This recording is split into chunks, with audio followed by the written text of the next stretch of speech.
Session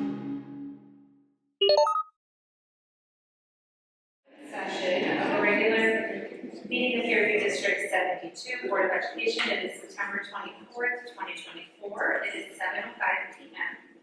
We have established that we already have a quorum. I'd like to request all members of the public to be respectful of everyone at this meeting. Please ensure you silence your cell phones and please join us for the pledge of allegiance. I pledge allegiance to the flag of the United States of America, to the republic for which it stands, one nation, under God, indivisible, with liberty and justice for all.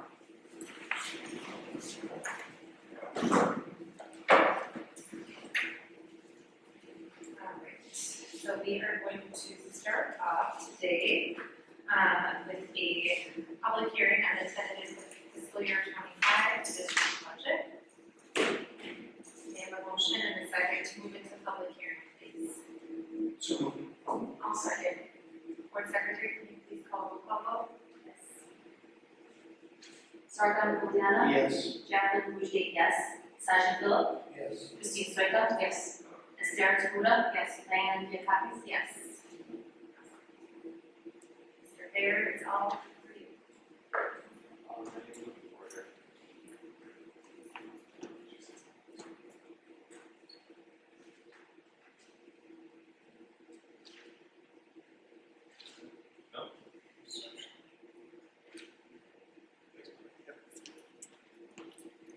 Very important.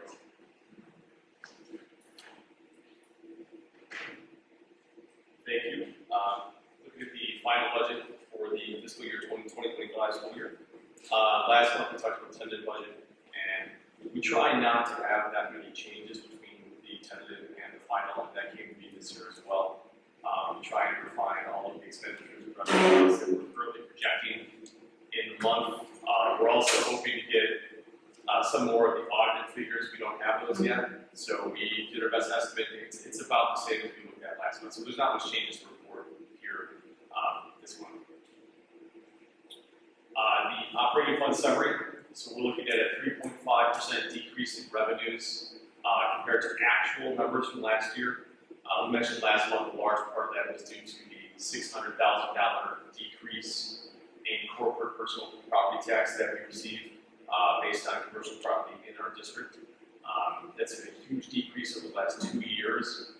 Basically, because we saw a windfall during the pandemic from those corporate dollars. People always talk about, the ESSER money, the federal money the districts were getting. We didn't get that much compared to other people, but what we got was this corporate money that really took a huge spike up for us in the last couple of years. That helped us use a lot of those dollars for construction. But now as it's going away, we are losing this revenue source. We finalized hiring and insurance enrollment for this fiscal year. And again, like I said, there are small line item changes, no large effect on the bottom line. The one thing that I did mention last month that we probably are going to have to do is an amended budget at some point, solely because we are still waiting for those construction expenditures to be finalized, and they are large dollar amounts. So to have those, in the budget, if we have line items in the budget from year to year in regular categories that are fairly small, it's okay to have that. But with these large dollar amounts, to be more transparent, I think it's critical for us to pass an amended budget in order to show people the final figures for the construction. There's a look at our operating funds over the last 5 years. Again, we were at about 130% fund balance pre-construction. Our pledge to the community was that we're going to go to referendum, and we were going to spend down the fund balance that we accumulated over time toward that construction. Projected at the end of this year, we're going to be about 52%. The target for the fund balance for the Board of Education is 75%. It's just a target; it's not necessarily a goal. We are in much better shape than other school districts that have had smaller fund balances. However, it is something that we did say we wanted to go back toward. So there are levers to pull. There's decisions to make to get back toward that 75%. But right now we're projecting 52% for this fiscal year. Those top factors, again, the decline in funding. We did have some extra money coming off the books. I did have a conversation the other day with the state, and we will have $40,000, it looks like, coming back on for this year, which is good, another revenue increase. That wasn't in the final budget you're seeing tonight. We're finalizing construction, EAV and the tax rate, combined with the 5% CPI is what we get for the levy for this year. We are projecting the CPI to be about 3% for the November-December levy, which is going to be the decrease from this past year. We'll get a 3% increase, but it'll just be lesser than what we got this year. Insurance and wellness, again, we're trying to tandem those things. Insurance costs are increasing. I'm happy to report I got some initial figures for insurance for last year based on the fact we've got 6 months of data right now, and we're having a good year as a cooperative, insurance-wise, but we still have 6 months more to go. So we won't be able to tell a lot for that insurance increases for a little bit now, but that's a good sign. Collective bargaining agreement, our personnel plan dictates a large part of our expenditures, which are salaries and benefits. Operations and maintenance in our long-term plan, and George Demrock and Mark was here last month. And now we have a budget to kind of look at in tandem with that long-term plan. So that lays out what we could do. Now we've decided what we can do financially and making those two come together. I mentioned fund balance policy, and then again, we look at previous year trends in certain categories. The next step for the year, so we'll submit the final budget, if approved tonight, and we'll file it with the county clerk. We'll have the tentative levy actually in October. We usually do it in November, but because of the 30-day window, and I already have all the information that we need for the levy this coming year, we'll do it in October. And then we'll have the annual financial report and the audit from Jim Henry and Boyd Camp Sheltie, which that's required every year to the audit as well. Again, it was completed. They're putting together reports right now. November, if it's not completed in October, we'll have it in November. And then we'll look at 5-year financial projections, which kind of run tandem with the audit. December, I'll submit the final levy, and then we start the budget preparation for FY26, which is very weird to say, in January. We'll look at those amended budget and fund transfer options in the spring. There are some transfer amongst funds in this year's budget. We'll typically do those in the spring. And then the other things through 2025, we'll do a review of cash flow, which is now, wasn't really a concern before because we did have a high fund balance, but now it's something to look at. Potential bidding and contracts if there is work to be done from that operations maintenance plan. We'll do an operational review. This is something I've talked about with Casio to look at things we do yearly that we have to do, and then also our personnel plan and fees, which come in January and February. And that's it. Any questions? I have a question. Typically after this big of a construction, how many years does it take to kind of recoup, to get back to where you're at 75? It's a good question. I don't know because we are we're a good company but small company in that we were able to spend so much of the money that we had on hand for the construction. Spending $11 million out of funds that we had without borrowing. We borrowed $15 million, but $11 million out of our own pockets, that's a unique thing to be able to do. When we laid out the projections pre-construction, we looked at about anywhere from 40 to 60% coming out, and we're right in that ballpark. Now, anytime you do projections, they tend to lead a little bit more negative. And at the time, we talked about the financing, it was 40 to 30% for a few years. But that was looking at straight line increases for everything. Like we weren't looking at line item by line item, saying we had to, pick and choose, but it was straight like, okay, we kind of put in there, we project 3 to 4% salary increase every year. We project 5% on insurance, and it's just straight line through the 5-year period, unless you know some anomalies that come up.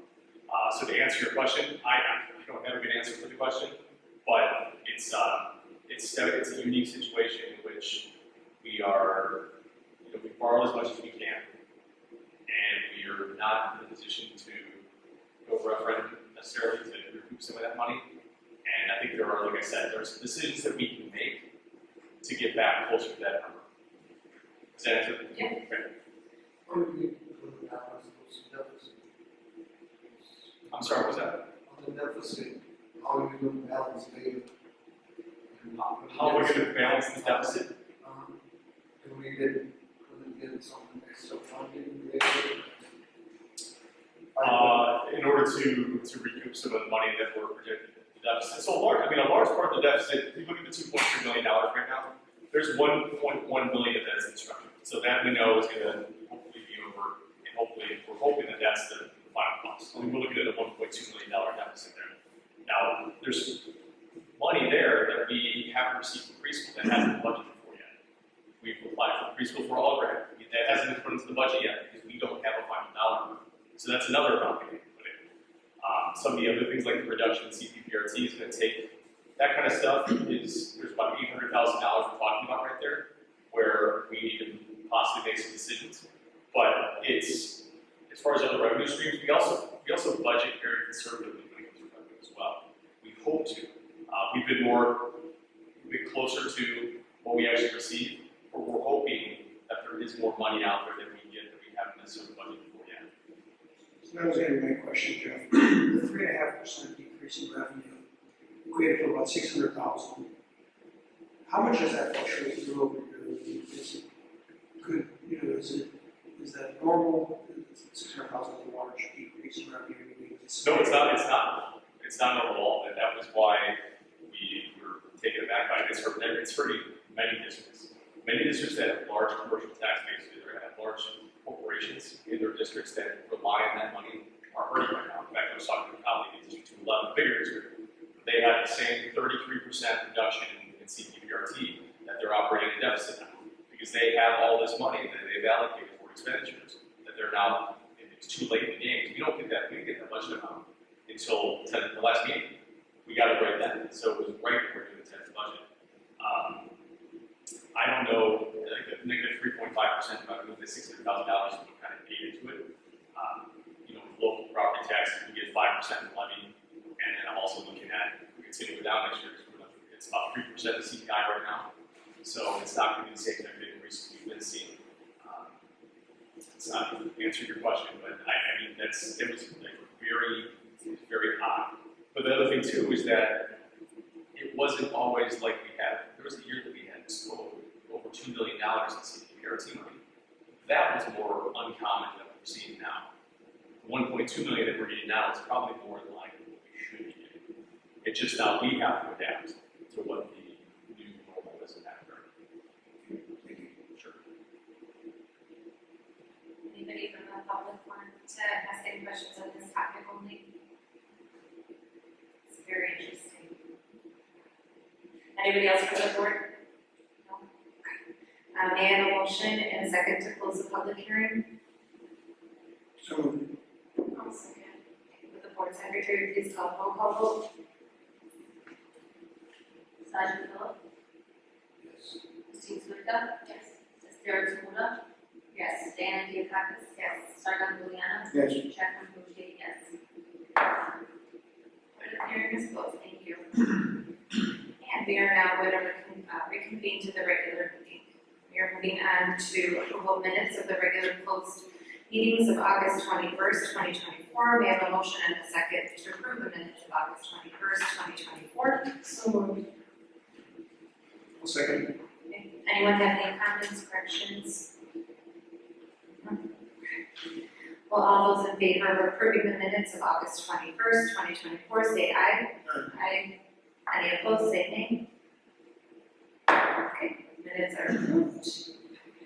Next item is approval of payments of bills. Next we have, may I have a motion and a second to approve the payment of bills in the amount of $316,339.11. So moved. Second. Any questions regarding the bills?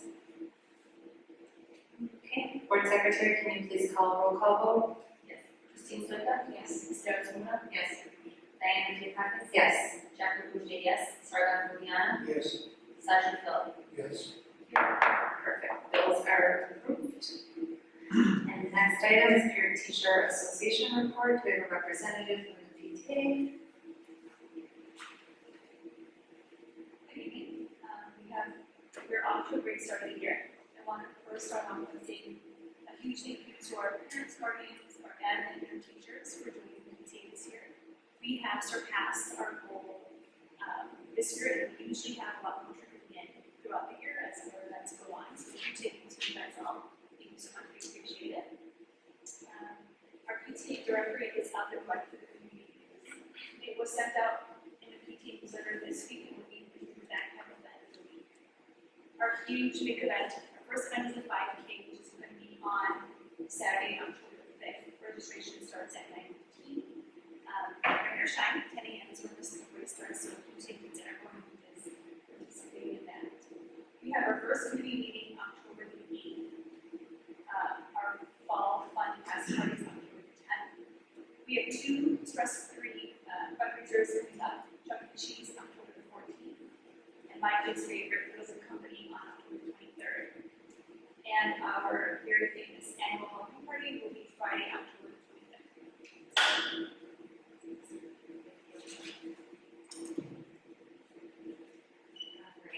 Next item is our board discussion items, so the superintendent, please introduce.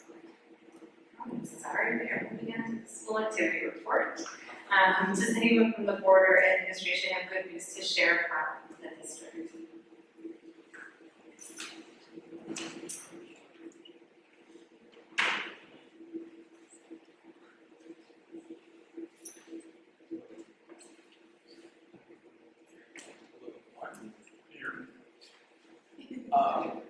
Some good news from, I I know, I'm being monitored out, right? Some good news from Islands and across the building. Well, the first thing is, we're really excited to announce that we're pushing forward with outdoor education, possibly happening this year, if it's going to happen this year, to Camp Timberley. So we're working on some dates, some activities, something that in my time here, we've been very fortunate to do in a couple different places, so I know that the team is really excited for that to come back. The next thing is today we had our first K-8 Connectedness event with students and with staff. So K-8 Connectedness is a project that started with many staff members that really try to bring the building together from every possible corner, from every role, from every student. We joined with our classrooms today, which also meant other adults that don't have dedicated children as well, or students also joining, which is really neat. So we all got a chance to be in our classrooms and to walk around and see other classrooms in action. Kids played games, did an activity, they did a Kahoot with staff members' pictures, and they had to chime in and figure out who they were, and it was a really cool event. So we do a few of those throughout the year, as well as trying to get our staff to be connected as well on top of the student engagement piece too. So really excited. And just as you know, those of you who have children in the school, today was picture day. Lots and lots of adorable children in their little bow ties and cute dresses. It was really, really fun to see them. I think it was a blessing that it was rainy today because we did not have outdoor recess, which meant anyone who had PE in the afternoon did not go out and play on the playground and get all dirty. So that was it worked out quite well. Also, coming up this week, 3rd grade, for those of you who have older children, you probably remember this, the 3rd graders are going to be going to the Skokie Heritage Museum as part of their unit on Skokie, so that's very exciting. That will be happening over the next few days, 1 class per day, so that's exciting. And then I feel like something that is really great news is that in 4th grade, we have every child, I think except for 2, that are in band or orchestra. We had to figure out, okay, we have these 2 kids, and I think that they may have said, I want to join. So I think that's amazing news and a testament to just what we offer here for the children, and that so many of them want to participate. Whether they continue on to become Mozart or not, they at least have this exposure and this really great community building activity as well. So I think that's awesome news, and I thought that was amazing when I heard that. So that's really great news. Thank you. Okay, so for my wins, just a few things. This week, the New Families Committee will be hosting an opportunity to welcome new families into the building again. We're going to enjoy some dinner together. We're going to do a really cool scavenger hunt, which the committee members did an amazing job putting together. So it'll give parents and families an opportunity to kind of get in the building and allow their children to point out some really cool stuff. We'll have some prizes and things like that, so it'll be really exciting. And then our Student Equity Advisory Committee is off to a great start. We've had 1 meeting thus far. We did open and close another application window, so we did receive a couple more applications. So we'll be adding some more students to the group, which is exciting. We are in the process of planning our first event, which will be a roundtable talk, which we're going to do early October.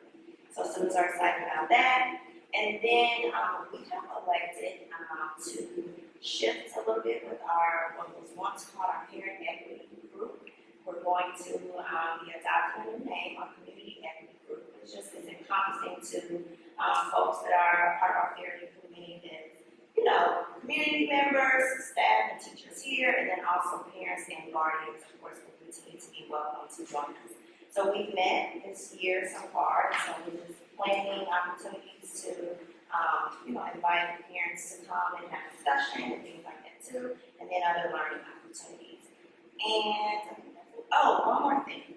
As a part of the New Families Committee, one of the things that I've been doing this year, which we've not done before, is making my personal phone calls to those new families. I just want to say, as I've been going down our list of new families that have been enrolled in therapy this year, I'm getting some really amazing feedback about our teachers here, how welcoming everyone has been, and just how this experience of like the enrollment process and the first day and all that has gone over really well. So I just wanted to share that. That's it. So our preschool is here in town, with the Malachi Preschool is going really, really well. The last time we spoke, we were about a week or two in, and the first week, really was focusing on understanding what school is, school, meeting mom and dad, and now that we're about a month in, it's unbelievable to see how much growth they've made. They have one of our amazing teachers here. It's unbelievable to see how far they've come in just 4 weeks. So it's just amazing to see. By the end of the year, where they'll be, making babies and now they're really understanding the routine of school. They're independently walking down the hallways to their class, and the first week or 2 weeks, had to personally escort every student. So I mean, it's unbelievable how far they've come. We had a couple of big tech projects this summer. The first one was deployment of 500 Chromebooks, which was the largest deployment we've ever done at Fairview. The grades 3 through 8 of those Chromebooks had reached their end of life, so the kids are very, very happy to get the new Chromebooks. Our second big project was installation of the new phone system, which is always fun. I don't know if any of you recall that. Spring, our phones went down a lot, but definitely reached its end of life as well. But we've been out for 100% of the time since the new phone system has dropped, so well worth it. And then finally, Mr. Sloan and I really looked at our iPads and why it took several weeks to get the iPad out and into the hands of kids. So we really looked at that and streamlined the process. And next summer we should get them in the hands of kids within 3 to 5 days. So pretty happy for that too.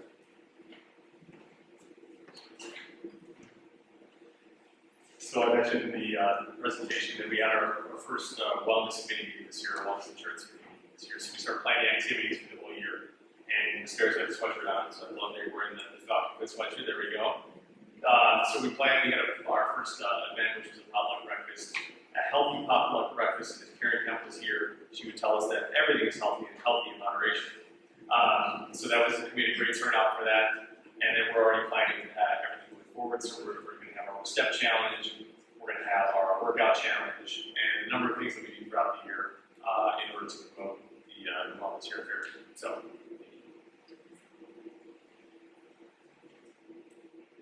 I just want to say that mystery reader has been reintroduced in the nest. I don't think it was an option last year, but Ms. Bastion has sent out sign-up canvases and my kids come home super excited about the mystery readers. And I got to read to Ms. Wilson's first period class last week. It was really nice to be in the nest with the students. So thankful for that. And the K-8 Connect Wednesday is always a favorite. The boys came home today. Oddly, Sylvia, one of your sons, is the big buddy to I think it's Jackson. Yes, Jackson. And so they were very excited about that. But it's always such a nice event, and they were competing about who scored was in better place rank with each other. So thank you for that, because one was much higher than the other, but they very much enjoyed the day. So thank you guys. Yeah, just Shout out to Fairview Junior Varsity Girls Volleyball, they're doing great. So far, they've won all the games. I enjoy watching my daughter and everybody at Fairview's fun.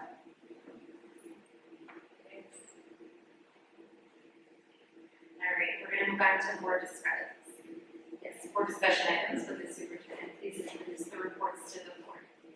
Sure, thank you. So this evening, I'm very happy to share, and board members will have a presentation on your Chromebooks. Barry, do you mind putting up the summer curriculum slideshow? That'd be great. So this evening, we've selected just several projects just to give you a sense and a flavor of what goes on over the summer here. If you can go to the next slide, please.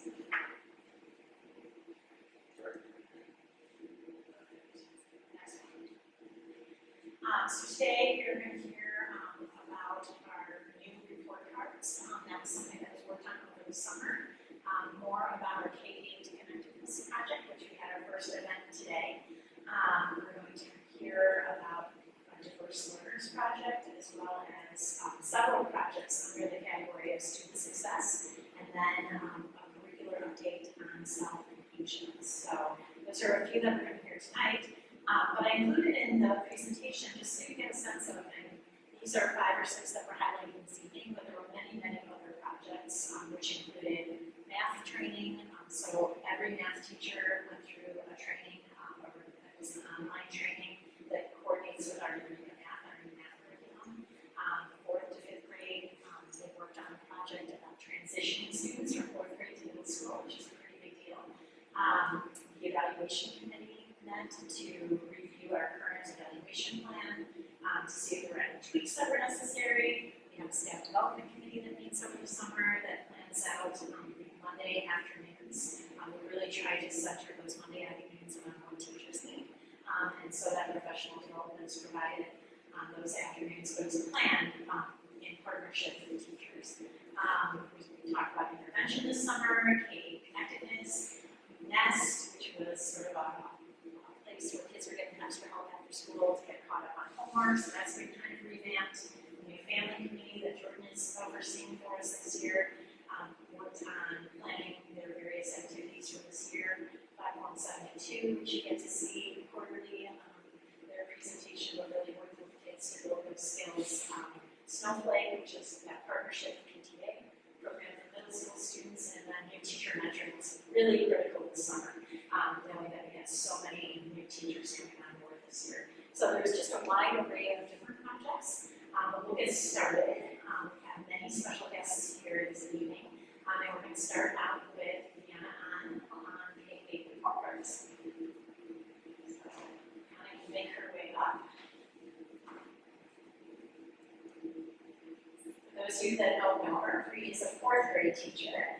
She is also working on her principal's endorsement, so that maybe one day she'd like to become a principal. We hope she stays a teacher for many, many more years. There's always time to be an administrator. You don't have to rush it. Trust me, I've learned. But Bree, if you could walk us through your project, that would be great. All right, thank you everyone for being here, and thank you Dr. Whitaker for inviting me to present the K through 8th grade report cards. Before I dive into the report cards, I just want to give a little bit of background about the committee's work. We started this project in summer of 2022, and the committee reviewed different report cards from nearby districts, and we made a list of items that we'd like on our wish list of things that we want our report card to have. So each grade level had a representative to discuss their standards and what their grade level needed in a report card. We continued meeting throughout the 2022-23 school year and 23-24 school year. So this summer, with the support of Dr. Whitaker and Mr. Corey, I continued the report card committee and developed the report card template. So I'll turn to the next slide. This is what the middle school report card will look like. I'm so proud to showcase this template. We worked really hard and we wanted to make it cohesive and professional. The report card will have the Fairview mission at the top, and that's something that can remind us of what we do each day and what we hope our students and families take away from Fairview as they continue to move through the grade levels. We will also have the English language learning proficiency at the top for students identified as English language learners. And you can kind of see that below the learner qualities and below the learner qualities performance. So if a student is identified, they'll have their score on their report card. And so with the middle school report card committee identified 4 learner qualities that are important for the learners to have, and this will be able to go with them, so they'll be able to improve as they go through 6th, 7th, 8th grade. So we have self-directed learner, quality producer, respectful and responsible citizen, and collaborative worker. And those will be graded on a 3 to 1 scale. 3 being consistently demonstrates learner qualities, 2 progressing towards learner qualities, and 1 goal for improvement. With the 4th grade report card, you'll see the similar Fairview mission at the top. We have our performance grades there, and then we have our effort and skills. So the 4th grade report card, the only change is the way it looks, and nothing in the details has changed, except for going through each standard and making sure that the standards reflect what we are actually teaching. 1st, 2nd, and 3rd will look similar to the 4th grade report card.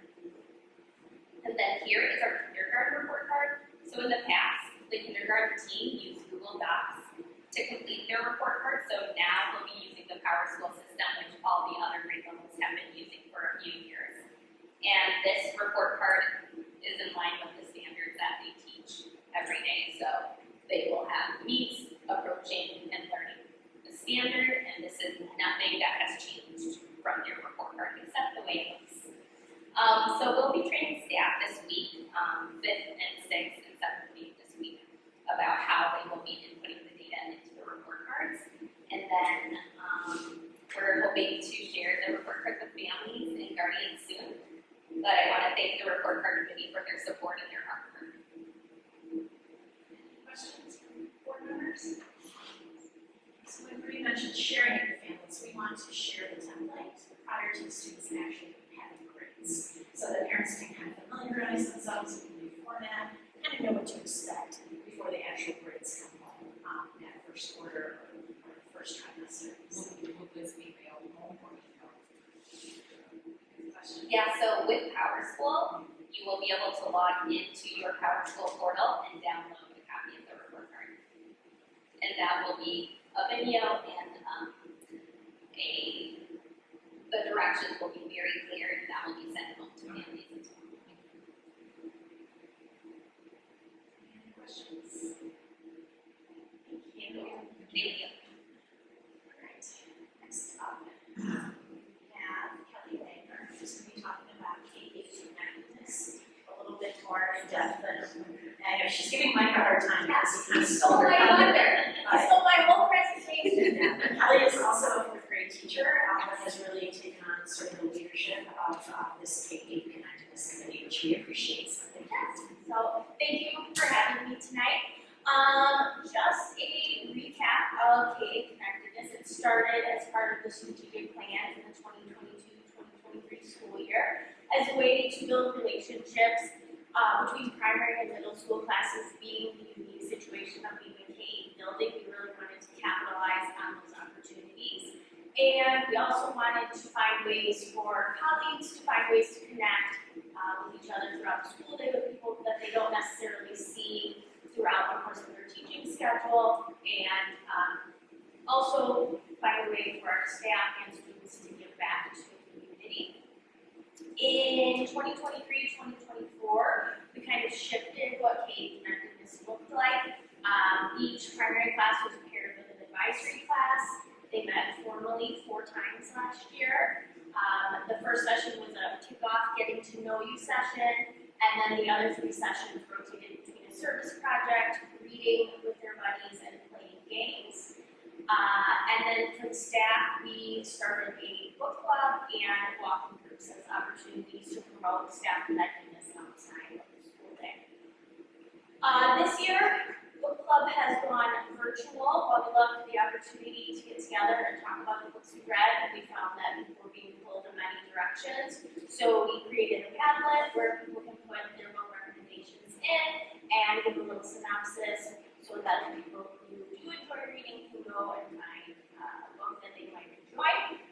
And then we are also working in some opportunities to connect as a staff. We have our first event on September 30th. We have a full staff meeting, and prior to the staff meeting, we have, for lack of a better term, a social hour time, and we're also combining that with our Falcon Fund that does celebrations for our staff members.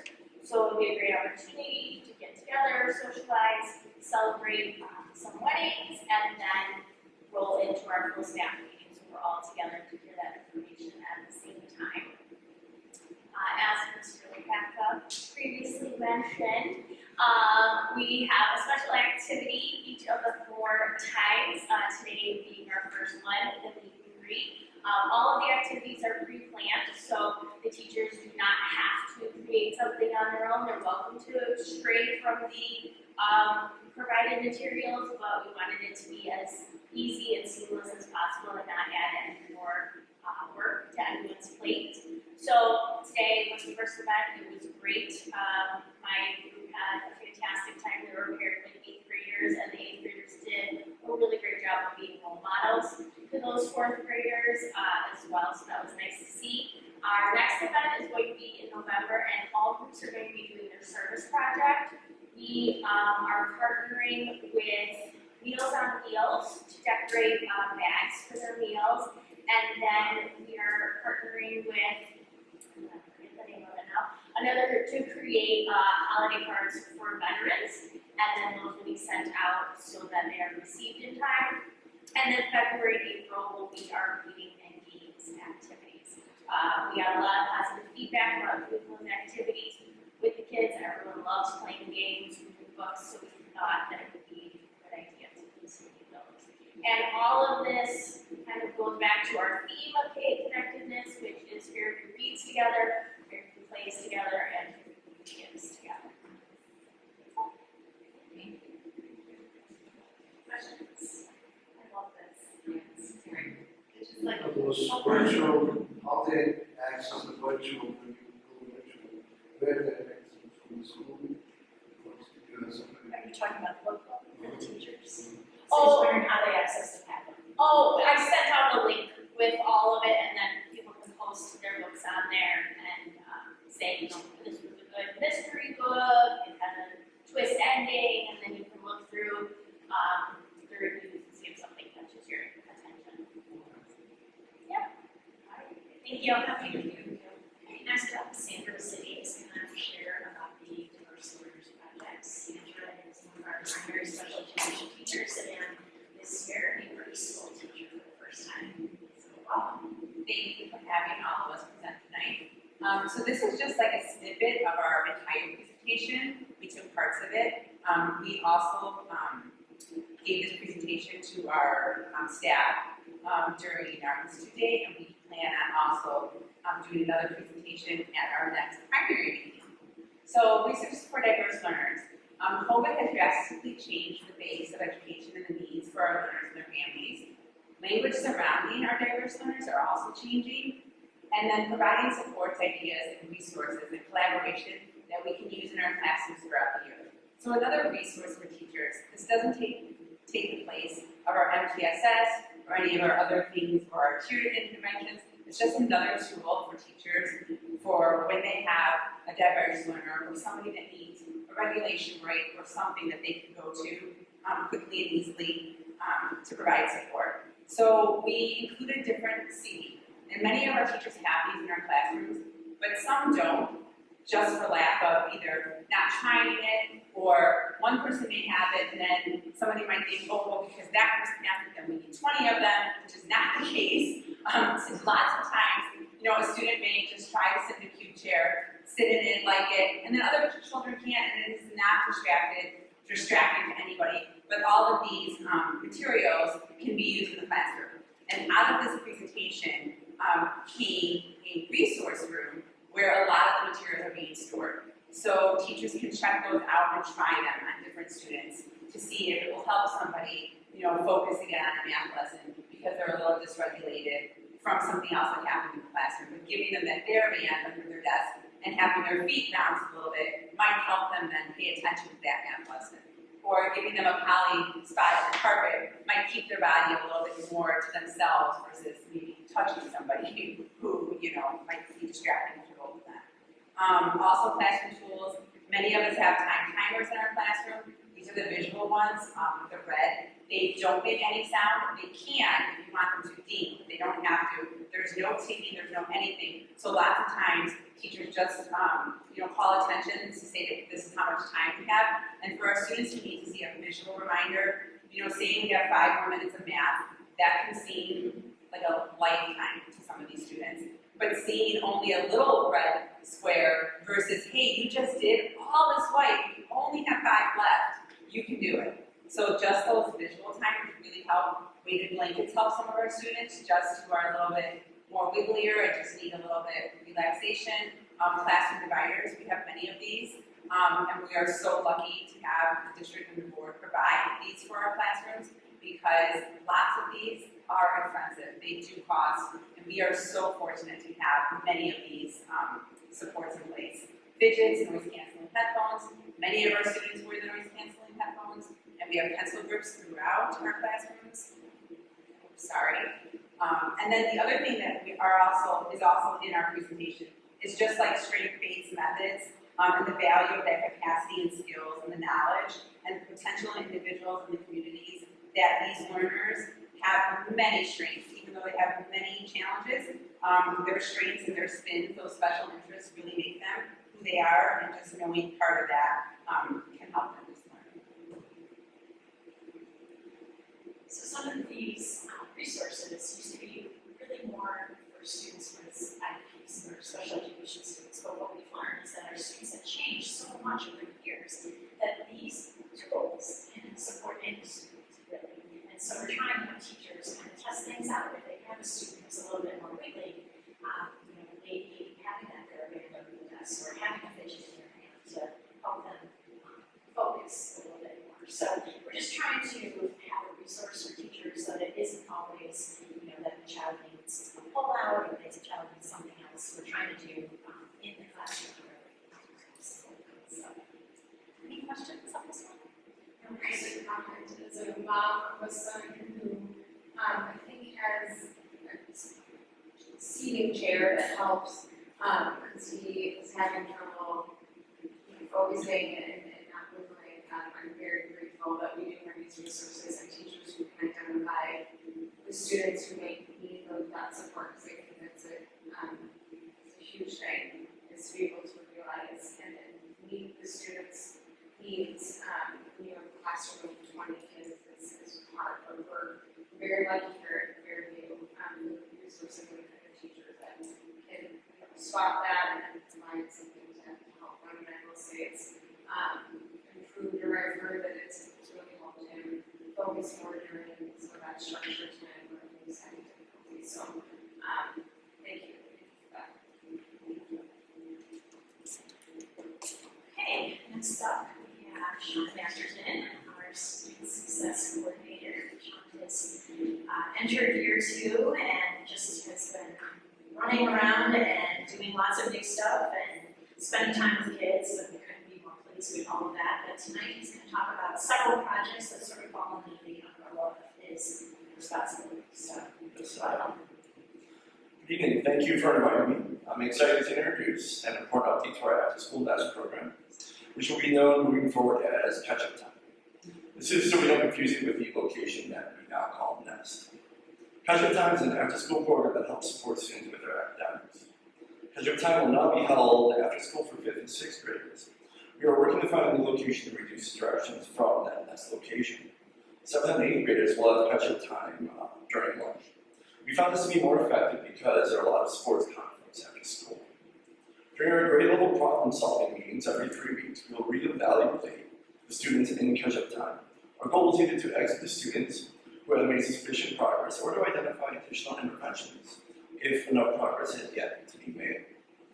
Our aim with catch-up time is to ensure every student has the opportunity and support they need to get back on track.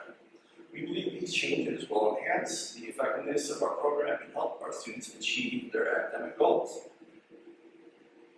Attendance. So our journey began with a focused effort to address attendance issues, and we learned a great deal along the way. In the 22-23 school year, Fairview took a significant step by establishing an attendance team. This team's primary role was to analyze as reports, discuss specific student cases, and explore tiered approaches of student support. By concentrating on these strategies, we aim to understand better and address the attendance challenges. Building this foundation for the 23-24 school year, we sent out our first round of letters in early November, hoping to increase awareness and drive improvements. While these letters sparked a lot of meaningful dialogue, we also faced challenges.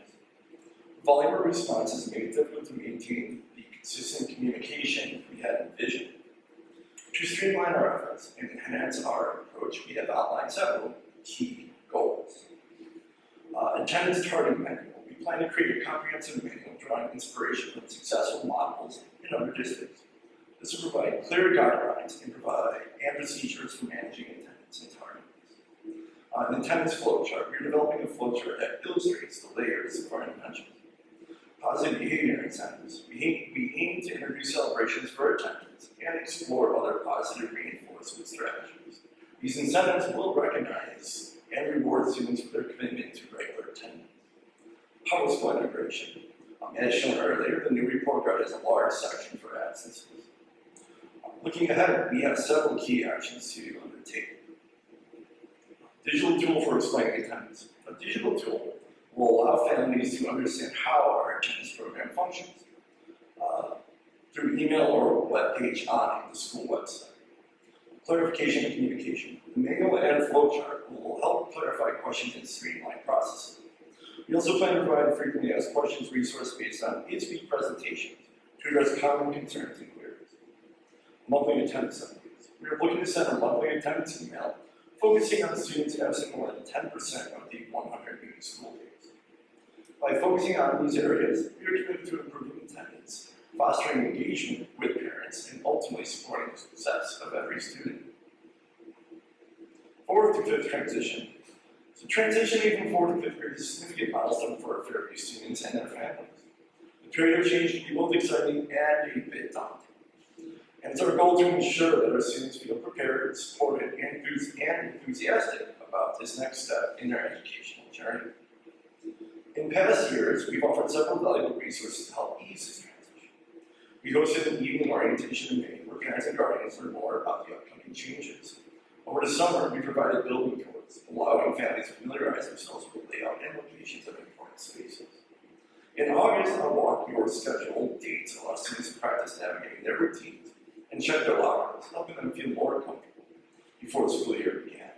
This year, we'll build on those successful strategies. We're also exploring some new innovative ideas to make the transition even smoother. At the beginning of the school year, we had conducted a scavenger hunt. This helped the 5th graders familiarize themselves with their new surroundings and made the experience enjoyable and memorable. Additionally, we plan to have a panel of older students to answer questions and share their experiences. This step-up event will take place in the last weeks of their current school year and will be an excellent opportunity for incoming 5th graders to connect with their future peers. Many 5th graders feel nervous about using their locker locks. To address this, we'll continue to practice the locks and ensure that students use them throughout the school year. We'll also consider ways to simplify their transition by having some of the teachers hold on to supplies within their classrooms, reducing the burden of carrying all these belongings to every single class.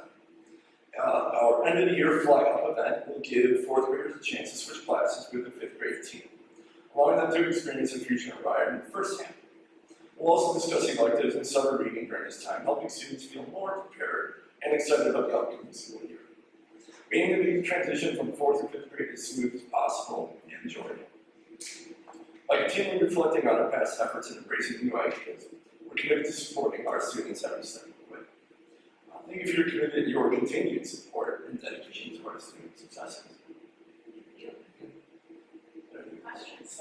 That's a lot. I do have a question, in regards to catch-up during lunch, does that allow students to enjoy their lunch, or how does that Yes, students will still be able to eat their lunch, and then they will go to a separate room where they can work on their missing assignments.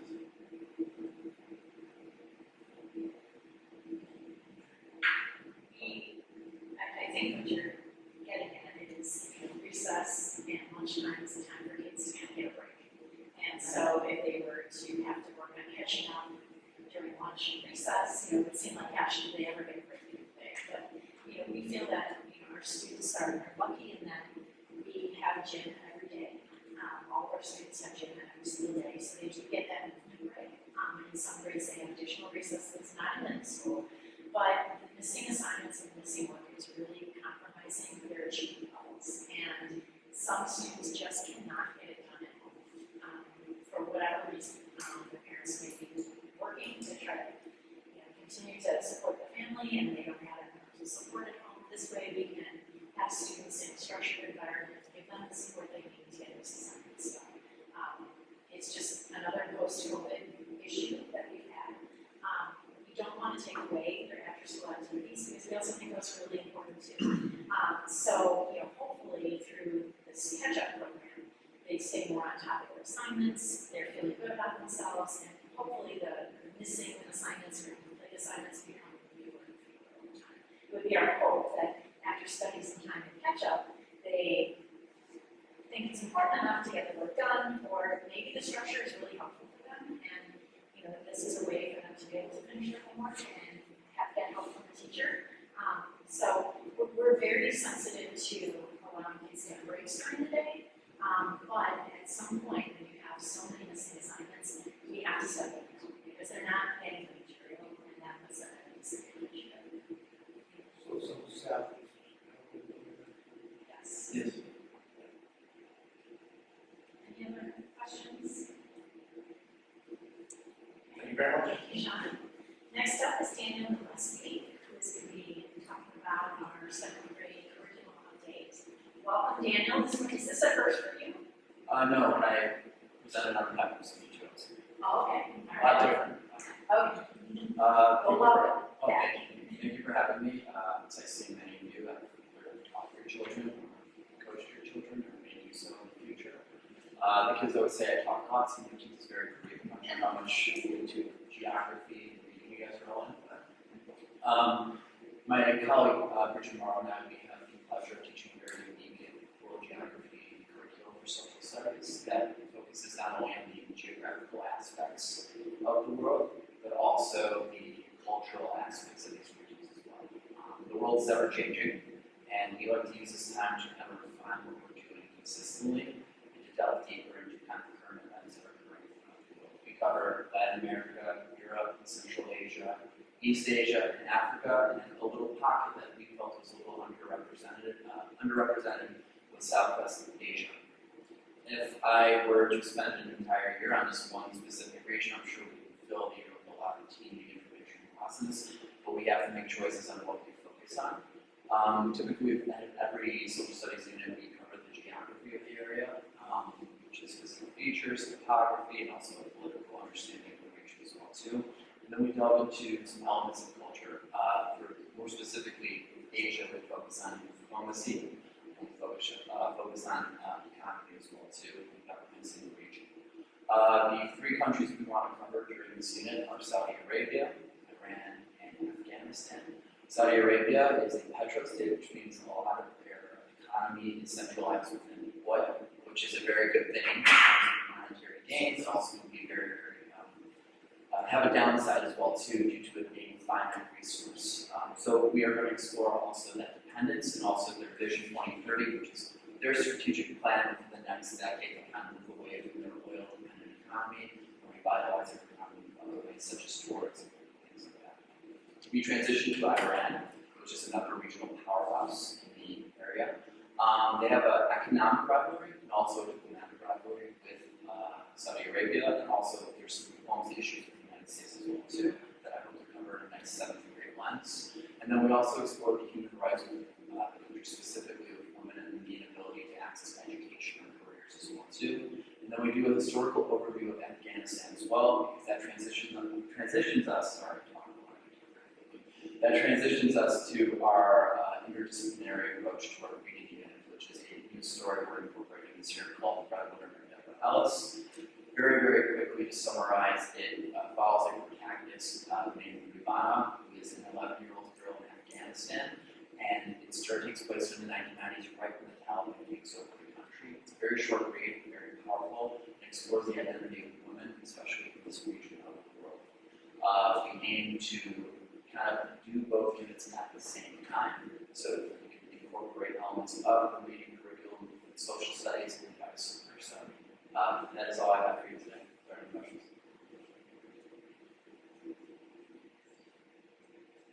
Thank you so much, that's perfect. I don't think they have any questions.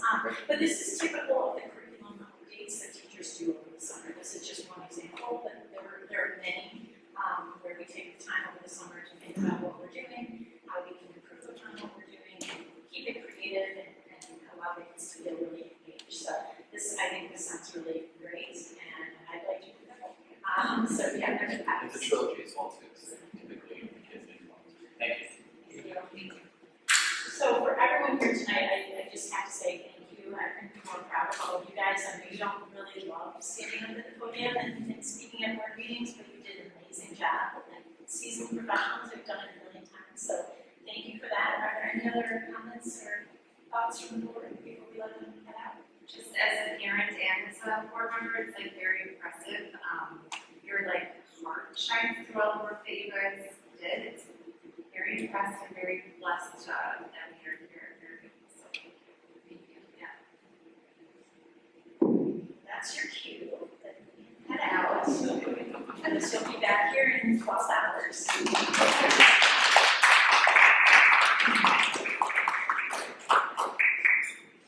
Okay, on to our second reading of school board policies. Last month we did an overview of the policies up for review. At that time, I told you that I didn't find any real significant changes to these policies, nothing that I thought was super controversial or anything, all things that are required by changes in the law for the most part.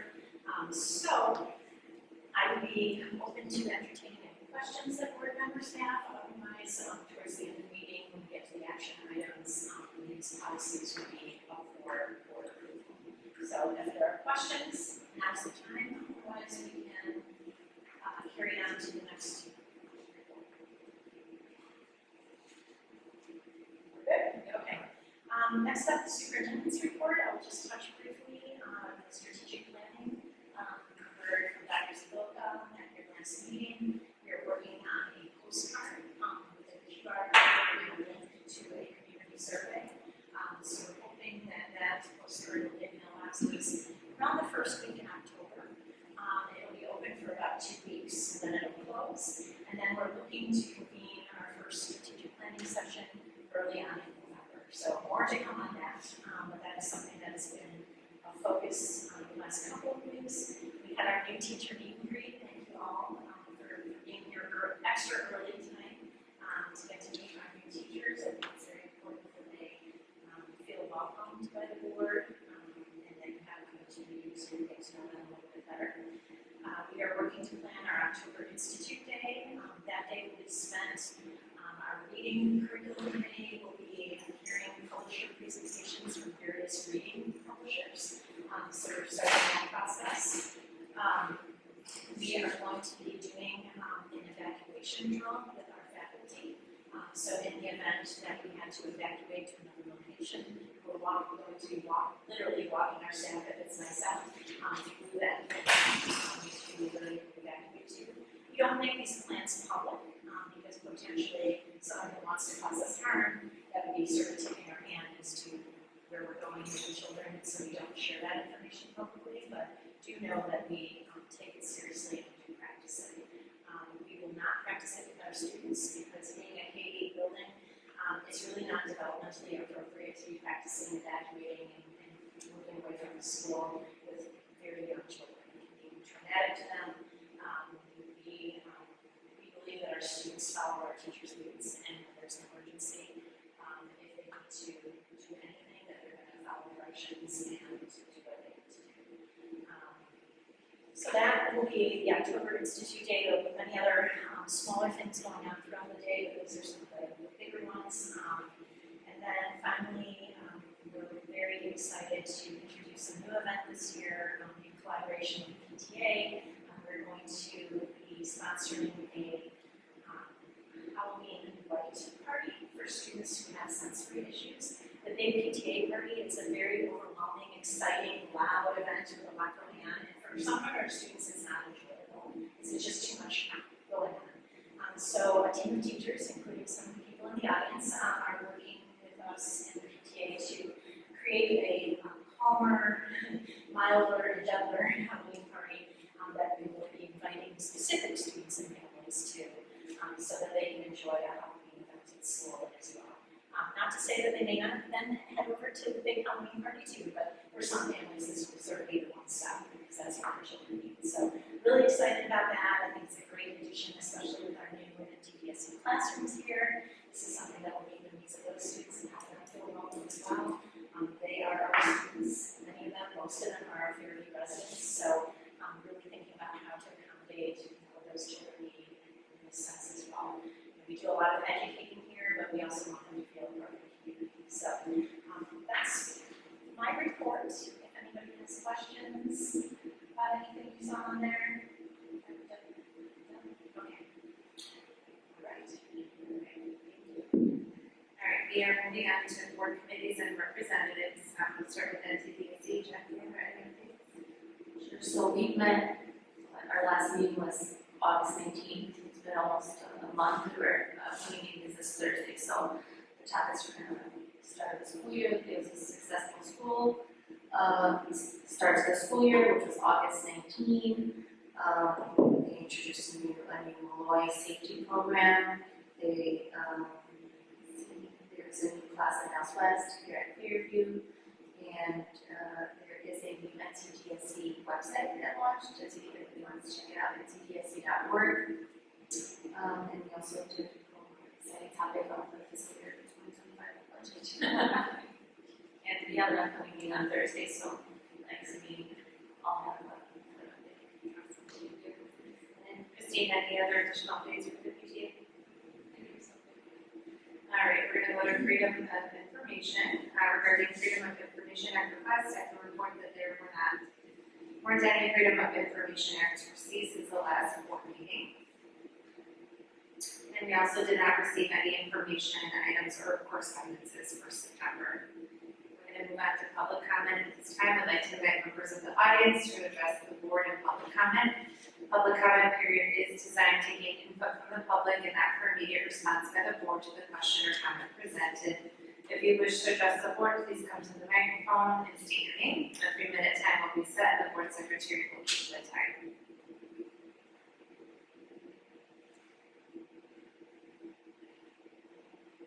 And no online comments for tonight as well. All right, we are going to move to approving of action items. We will start with adoption of fiscal year 2025 district budget. Any comments? Okay, perfect. Will the board secretary please call roll call vote? I'm sorry, I need a motion and a second, please. So, will the board secretary please call roll call vote? Yes. Christine Soita? Yes. Esther Timura? Yes. Diana Diakakis? Yes. Sarah Juliana? Yes. Jacqueline Boucher? Yes. Sajid Philip? Yes. May I have a motion and a second to adopt the board policies as discussed? So moved. Does anybody have any questions or comments about those? All right, board secretary, can you please call the roll call vote? Jacqueline Boucher? Yes. Sarah Juliana? Yes. Diana Diakakis? Yes. Esther Timura? Yes. Christine Soita? Yes. Sajid Philip? Yes. And may I have a motion and a second to approve the resolution authorizing the appointment of township trustee representatives? Move. Second. Jeff, will provide a little bit of background on this. Yeah, so this came up recently as a piece of legislation where instead of having a board of trustees, they're now going to appoint members of the different school districts to the Niles Township Board of Trustees. We talked about this, the business managers, we have the most contact with the treasurer's office, that we thought it would be appropriate for the business managers to be appointed as the representative for the Board of Education on the Niles Township School Board of Trustees. So that's what this legislature, or what the piece pieces tonight for you guys to approve, and then we'll actually have the first reorganization meeting for the Dallas Township Board of Trustees, I think it's next month already. So essentially, we'll come back and report back for decisions based on the school treasurer office. The resolution tonight would be appointing Jeff. Yeah, sorry.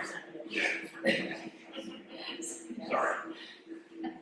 Come on, it's Jeff. No, this only came up because they decided to, there was legislation that was going to disband because there's been issues with offices around the state. But really, they are a vital part of what we do in this township specifically, because most of our small districts, and that was in Cindy, the discussion Cindy and I had about this.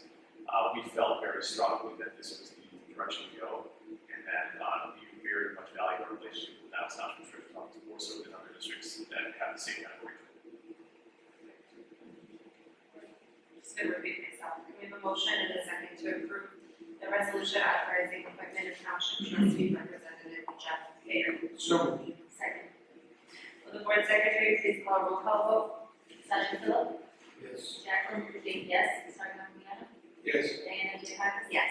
Sarah Luna, yes. Christine Swift, yes. All right, and then does anyone have any items for future consideration for next month? All right, may I have a motion and a second to adjourn the regular meeting of the Fairview Board of Education at 8:11 p.m. So moved. I'll second. Will the board secretary please call roll call vote? Yes. Diana Gephardt, yes. Sarah Luna, yes. Sergeant Miliano, Yes. Christine Swift, yes. Jacqueline Boujde,